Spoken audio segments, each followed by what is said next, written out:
पुण्याच्या माझ्या स्वराज्याच्या या झाशीच्या राणी आहेत. खरंच ह्या गडकोटाच्या ह्या दगडधोंड्याच्या सह्याद्रीच्या मातीतल्या रणरागिणी आहेत आणि म्हणून ह्यांचा मला सार्थ अभिमान आहे.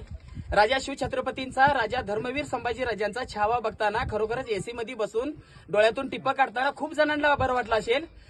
जीवाच्या आकांतानाने घोषणा वगैरे दिल्या असतील, पण ह्या माझ्या माता भगिनी स्वतःच्या हिची पर्वा न करता घरादारांचा विचार घेऊन, घरावाल्यांचा, परिवारांचा, सगळ्यांचा संगनमताने खरोखरच गड काय आहे, राजा शिवछत्रपतींनी, संभाजी महाराजांनी या महाराष्ट्रासाठी स्वतःची द्याही आणि स्वतःचं आयुष्य आणि स्वतःच्या प्रपंचावरती कोणत्या प्रकारचे पाणी सोडलं आणि खरोखरच घरावरती तुळशीपत्र ठेवून त्या मोगलांशी असं एकजूटपणे 12 बलुतेदार आणि आपल्या सर्व मराठा मावळ्यांना एकत्र करून जाती धर्माच्या पलीकडचं राजकारण न करता खरोखरच एक महाराष्ट्र माझा, अभिमानाने सांगावं मी मराठा, होय मी मराठा म्हणून सांगणाऱ्या या माझ्या रणरागिणी आज आम्हाला भेटल्या.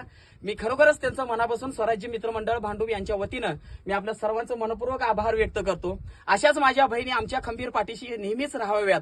प्रत्येक घरामध्ये जन्माला येणारी ती झाशीची राणी असावी, तारा राणी असावी, अहिल्यादेवी होळकर असावी, जिजाऊ असावी. खरोखरच तुमचं सततशा मी आभार आणि खरोखरच पुणेकर म्हणून मराठी मनाचा मानबिंदू आणि विद्येचं माहेरघर आणि त्या माहेरघरामध्ये अशा झाशीच्या राणी जन्माला येतात तेव्हा खरंच या महाराष्ट्राला अभिमान वाटावा असा आजचा खरोखरच आमचा हा प्रवास आणि या प्रवासाच्या माध्यमातून आम्हाला भेटलेले आमच्या बंधू भगिनीने यांचा आम्ही मनपूर्वक आभार व्यक्त करतो. धन्यवाद. जय हिंद, जय महाराष्ट्र. छत्रपती शिवाजी महाराज की